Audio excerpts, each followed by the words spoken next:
વરાછા વિસ્તારમાં આવેલા સરદાર પટેલ સ્પોર્ટ્સ કોમ્પ્લેક્સની હાલત દયનીય બની છે। આજે સુરત શહેર કોંગ્રેસ દ્વારા તેનો વિરોધ કરવામાં આવ્યો હતો। સુરત મહાનગરપાલિકાના વરાછા ઝોનની બરાબર પાછળ જ કહી શકાય ત્યાં પાલિકા પહોંચી શકતી નથી, તો તાજેતરમાં પાલિકામાં સમાવિષ્ટ વિસ્તારમાં પાયાની સુવિધા પહોંચાડવા કેવી રીતે સક્ષમ બનશે એ યક્ષ પ્રશ્ન છે।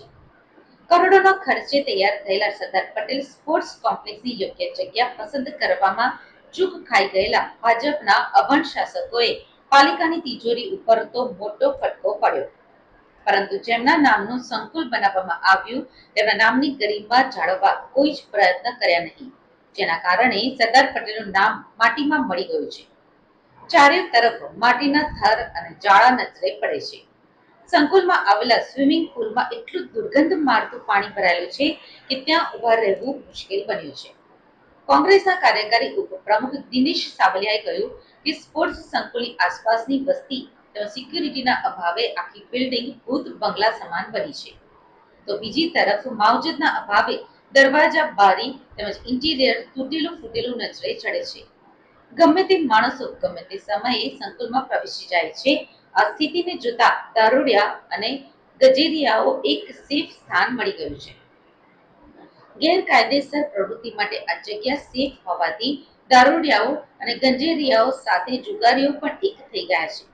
એટલે તાજેતરમાં વહેતું સૂત્ર એક રહેંગે તો સેફ રહેંગે એમના ઉપર બિલકુલ બંધ બેસે છે। સુરત શહેર જિલ્લા કોંગ્રેસ સમિતિ કાર્યકારી પ્રમુખ।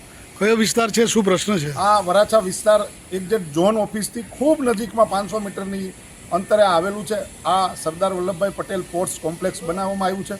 એ સ્પોર્ટ્સ કોમ્પ્લેક્સ જે અહીંયા બનાવવામાં આવ્યું છે, ફિટનેસ લોકોની સારી રહી, લોકોની હેલ્થ સારી રહી, બાળકોને રમી શકાય, ઇન્ડોર ગેમ રમવા માટેનું આ એક સરસ મજાનું બનાવવામાં આવેલું। પણ ત્યાર પછી એ બનાવ્યા પછી શું હાલત છે એ આપણે અત્યારે જોઈ રહ્યા છીએ।